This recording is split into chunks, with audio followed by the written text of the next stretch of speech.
Good morning mga sangkay! Welcome back po sa aking YouTube channel. For today's video ay share ko po sa inyo yung aking recipe ng aking ube kamote halaya. So yung mga sangkay yung ating ube kamote halaya na ginawa. Pwede po natin itong pampalaman sa ating tinapay.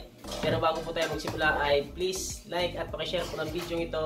At kung hindi ka pa nakapag-subscribe ay subscribe mo na rin. Pindutin mo na rin ang bell button para kayo laging updated sa mga upload ko pang mga video. So yung mga sangkay, simulan na natin ang paggawa ng ube kamote halaya.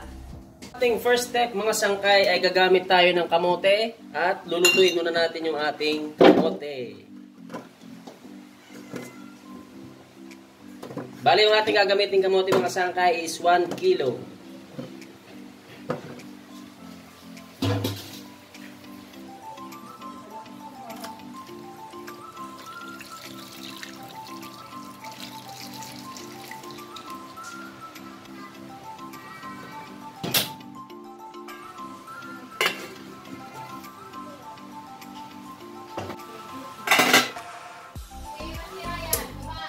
So pala ganito ng mga sangkay, yan, luto na.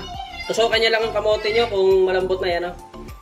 Luto na po yan. Palalamigin muna natin bago tayo magpunta sa ating susunod na gagawin.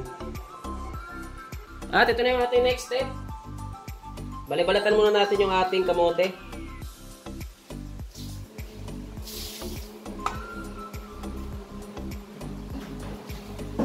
Yan, medyo mainit pa siya mga sangkay. Umuusok-usok pa.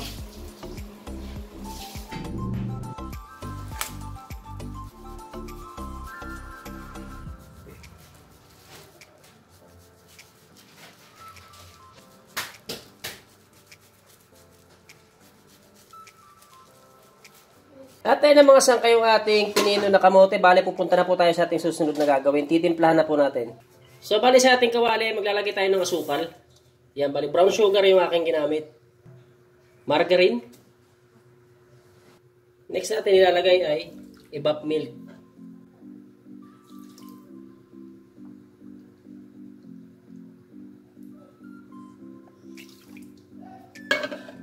At buksan natin yung ating kalan.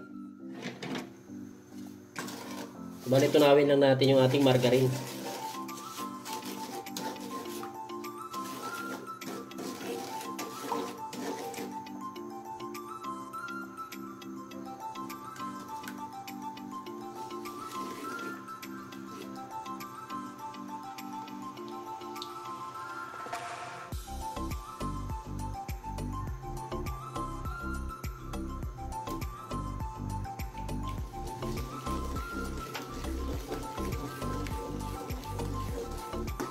So ayun mga sangkay, bali antayin lang natin matunaw yung margarine bago natin ilagay yung ating kamote.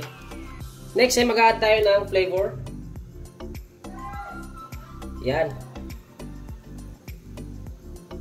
Ayan mga sangkay, kung sakaling natunaw na yung margarine, nalagyan na natin ng flavor, ay ilagay na natin yung ating kamote. Yan.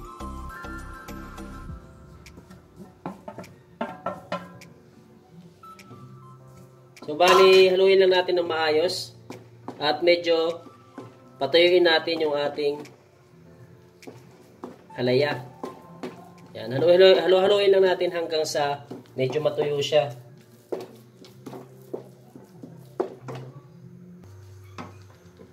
So bali, hinaan nyo na mga sangkay ang apoy na inyong ginagamit para hindi siya masunog yung ilalim.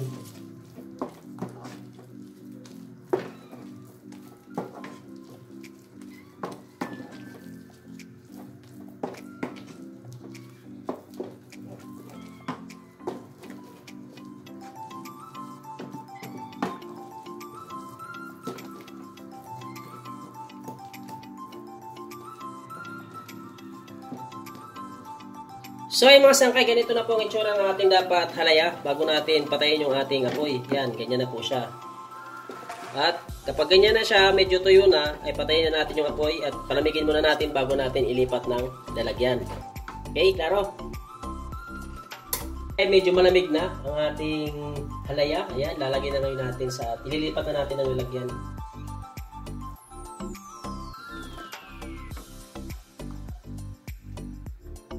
Bali, lalagay muna natin ito sa ref mga sangkay bago natin siya gawin palaman. Bali, gagawin ko siyang palaman sa ating tinapay. Napakasarap ito pang palaman mga sangkay.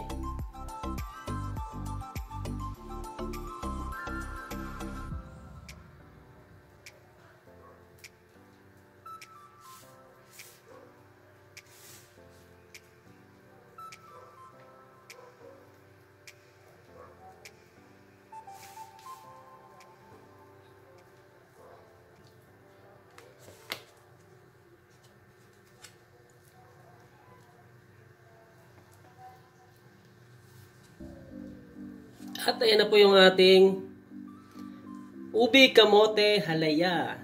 So bale ngayon mga sangkay, pag nilagay na natin sa ating tupper or paglalagyan natin, nailipat na natin, lagay muna natin sa ref para mas masarap siya. Para mas madali siyang ipalaman sa tinapay kapag kagagaling pa lamang siya sa ref. Dahil hindi siya ganito kalagkit pag galing siya sa ref.